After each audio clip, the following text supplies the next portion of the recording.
नमस्कार छात्रों, आज मैं आप लोगों को कंप्यूटर जनरेशंस और टाइप्स ऑफ कंप्यूटर्स पर लेक्चर देने जा रही हूँ। ये विशेष रूप से एमएससी सेकेंड सेमेस्टर की ह्यूमन डेवलपमेंट की छात्राओं के लिए है, पेपर 5th और unit 4th। Myself doctor Rashmi Minz, I am a professor in the government DB girls PG college Raipur. तो हम देखते हैं, जब हम कंप्यूटर्स की बात करते हैं, कंप्यूटर युग हम कहते हैं, तो उससे पहले आप लोगों को ये जानना जरूरी है कि फादर ऑफ कंप्यूटर्स कौन कौन है।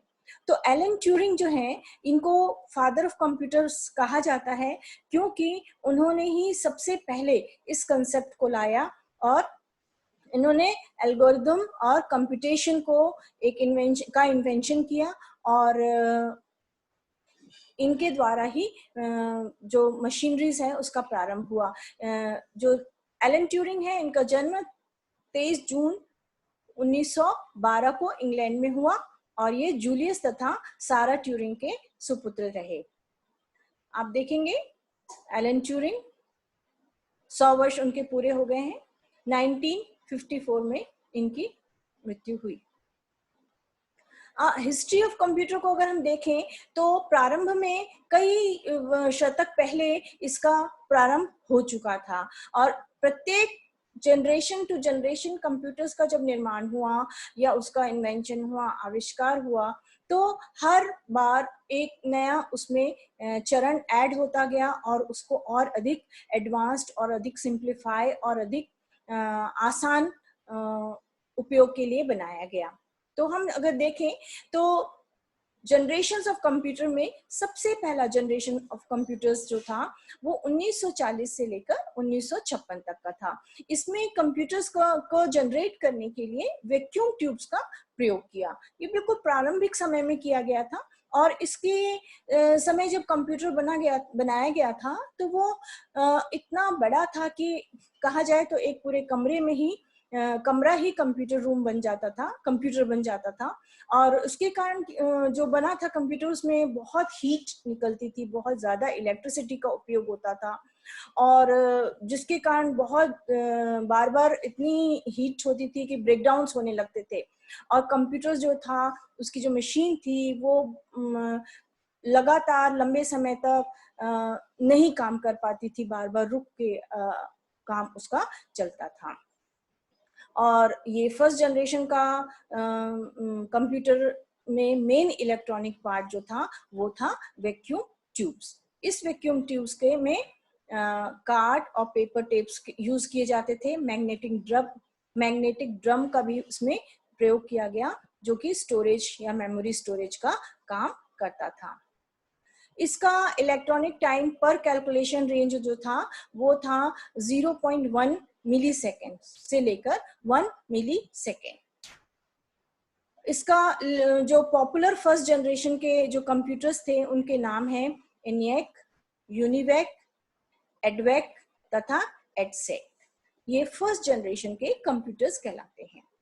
ये आप चित्र में देख सकते हैं कि फर्स्ट जनरेशन का कंप्यूटर कितना ह्यूज और एक बड़ा कमरे की तरह होता था।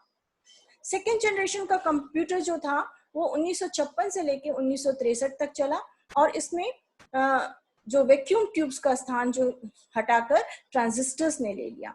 इससे पहले कभी भी ट्रांजिस्टर का उपयोग कंप्यूटर्स में नहीं किया जाता था।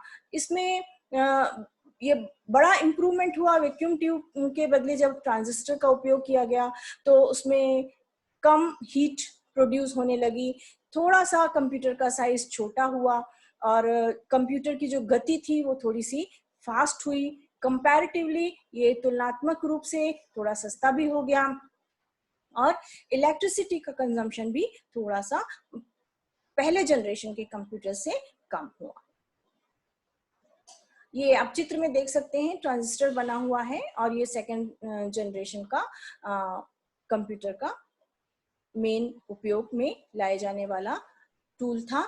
और मुख्य रूप से सेकेंड जनरेशन के जो कंप्यूटर्स थे उनका हाई लैंग्वेज यूज करते थे। उनका नाम था फोर्ट्रेन, कोबोल तथा बेसिक। चित्र में आप देखेंगे कि एक कमरे से थोड़ा सा आकार में ये कम हुआ, छोटा हुआ। फिर आता है थर्ड जनरेशन का कंप्यूटर। ये इंटीग्रेटेड सर्किट्स का उपयोग के द्वारा बनाया गया और 1964 से लेकर 1971 तक इस जनरेशन के कंप्यूटर्स का उपयोग हमारे विश्व में बहुतायत से किया गया। अब ट्रांजिस्टर के जगह ट्रांजिस्टर को हटाकर सिलिकॉन चिप का प्रयोग किया गया, जो कि स्पीड बढ़ाने में बहुत लाभदायक रहा और मशीन की एफिशिएंसी भी उससे बढ़ गई। तो ये जो फर्स्ट कंप्यूटर्स थे ये इंटरैक्टिव कंप्यूटर्स थे, इनमें कीबोर्ड्स था, इनमें मॉनिटर था।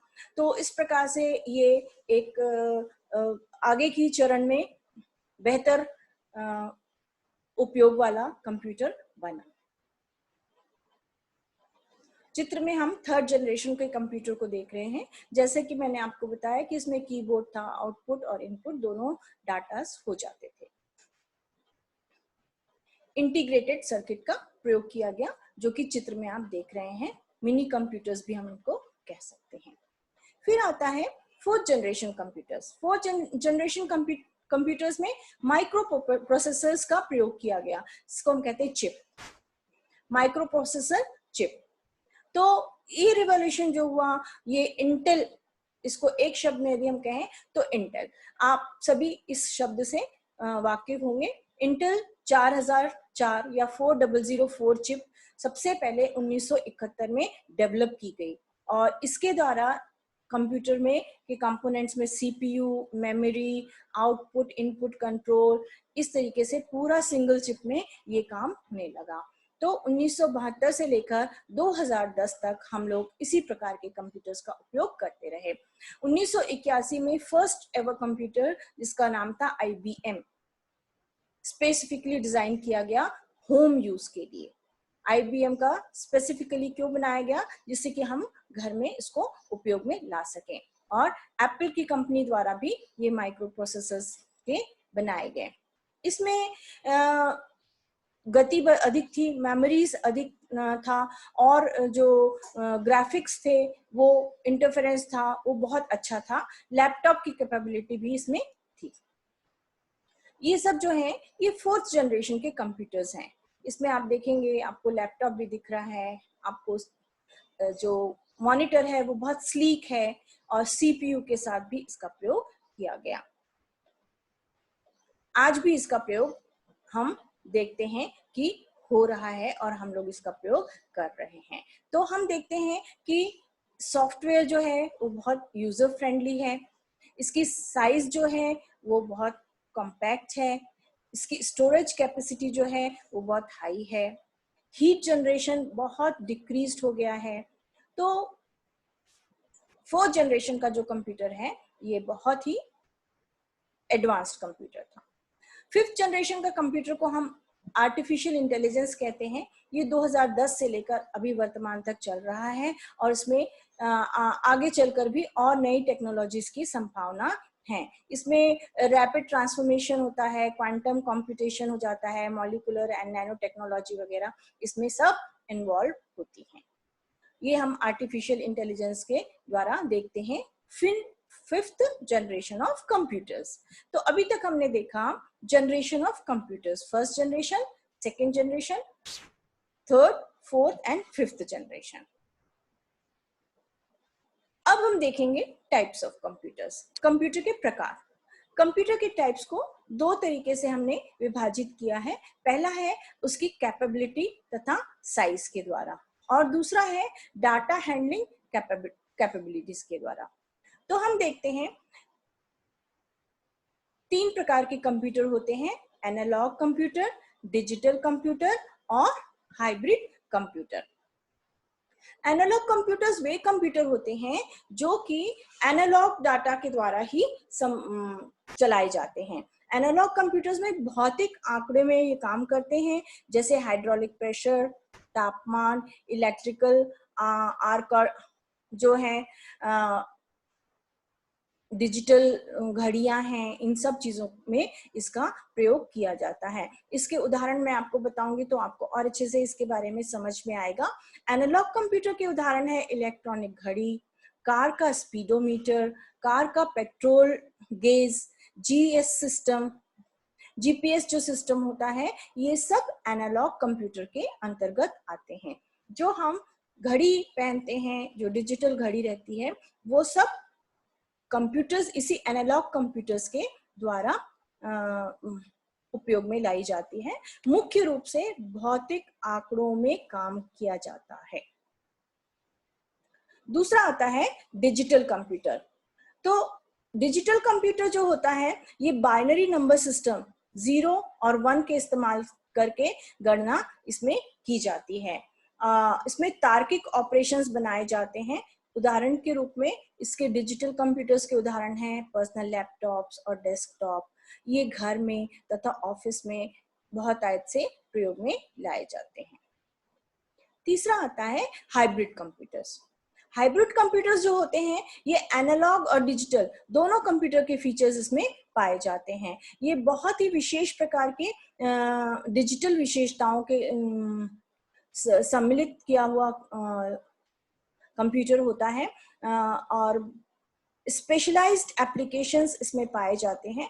मैं आपको बताऊं, उदाहरण के रूप में जैसे पेट्रोल पंप है। पेट्रोल पंप में आपने देखा होगा कि पैसे भी कैलकुलेट होते जाते हैं और कितना लीटर पेट्रोल उसमें कार में हम डाल रहे हैं वो भी एक साथ कैलकुलेट होते जाता है और हमको स्क्रीन में दिखते जाता है।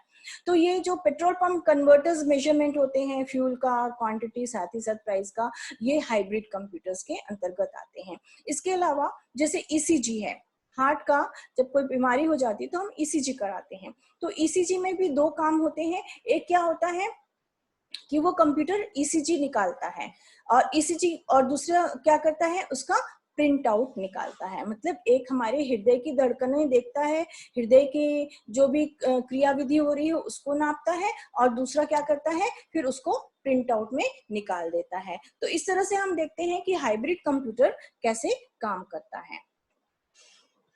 तो ये मैंने आपको 3 प्रकार के कंप्यूटर बताए। अब मैं आपको बताने वाली हूँ जो ये कंप्यूटर आकार तथा गति के, ये हम टाइप्स ऑफ कंप्यूटर में देखेंगे। ये टाइप्स 5 प्रकार के होते हैं। इसमें क्या होता है, किस आधार पर हमने कंप्यूटर को विभाजित किया है या उसको प्रकार किए हैं, उनके आकार तथा गति के आधार पर। तो आकार और गति के आधार पर सबसे पहले मैं आपको बताने जा रही हूँ सुपर कंप्यूटर। सुपर कंप्यूटर्स जो होते हैं वो सबसे बड़े और फास्टेस्ट कंप्यूटर होते हैं। इस जगत का सबसे फास्ट, सबसे तेज वर्ग में आने वाला जो कंप्यूटर होता है वो सुपर कंप्यूटर कहलाता है। सुपर कंप्यूटर जो होता है ये मौसम, आकाश, मिलिट्री, न्यूक्लियर टेस्ट, सैटेलाइट प्रक्षेपण, इन सब बड़े बड़े कामों के लिए इनका उपयोग किया जाता है। मुख्य रूप से साइंटिफिक और इंजीनियरिंग एप्लीकेशंस के लिए इसका प्रयोग किया जाता है। सबसे पहले सब सुपर कंप्यूटर का प्रयोग रॉजर क्रे ने किया था 1976 में। फिर आता है main frame computer. Main frame computers जो होते हैं ये बहुत उपयोगी होते हैं जब हमको बड़े डाटा प्रोसेसिंग करना होता है, जहां पर हम पूरे देश के डाटा को प्रोसेस करते हैं। तब ऐसी जगह में हम मेन फ्रेम कंप्यूटर्स का प्रयोग करते हैं। मैं आपको उदाहरण बताऊंगी तो आपको इसके बारे में और अच्छे से समझ में आएगा। जैसे होता है शेयर मार्केट। अब शेयर मार्केट में हजारों लाखों लोग जो होते हैं कंज्यूमर्स होते हैं, उनके डाटा जो होते हैं वो प्रोसेस होते हैं, रखे जाते हैं। तो ये सब काम जो है, ऐसे बड़े काम जो होता है वो कौन करता है, मेन फ्रेम कंप्यूटर्स का उपयोग इसके लिए होता है। फिर आता है mini frame computer. Mini frame computer जो होते हैं वो छोटे मध्यम आकार के होते हैं और ये कंपनीज के लिए उपयोग में लाए जाते हैं। जैसे कि बैंक है और प्राइवेट कंपनियां हैं, तो वहां पर दो से अधिक प्रोसेसर्स यूज किए जाते हैं, जिसमें 4 से लेकर 200 यूजर्स तक एक बार में एक जैसे काम कर सकते हैं। जैसे आप देखेंगे बिलिंग का है, अकाउंटिंग का काम है, जैसे ट्रेन के टिकट का है, रिजर्वेशन के टिकट्स का है, ये रिजर्वेशन के टिकट्स काटना और उसका पूरा हिसाब रखना। तो ये सब काम जो है ये मिनी फ्रेम कंप्यूटर्स के द्वारा किए जाते हैं। और फिर उसके बाद आता है माइक्रो कंप्यूटर्स। माइक्रो कंप्यूटर्स जो होते हैं इनको हम पर्सनल कंप्यूटर्स भी कहते हैं। ये हमारे घर में, ऑफिस में, डेस्कटॉप, लैपटॉप, इन सब चीजों में जो इंडिविजुअली हम यूज करते हैं इनको हम कहते हैं माइक्रो कंप्यूटर। क्यों? क्योंकि इसमें माइक्रो प्रोसेसर होता है जो कि मुख्य यूनिट की तरह काम करता है। Memory, storage area, input unit, output unit, ये सब इनमें पाया जाता है। और जैसे कि मैंने आपको बताया, लैपटॉप और डेस्कटॉप इसके सबसे प्रमुख एग्जाम्पल्स हैं। आशा करते हैं आपको कंप्यूटर्स, उसके प्रकार तथा उसके जनरेशंस के बारे में समझ में आया होगा। Thank you.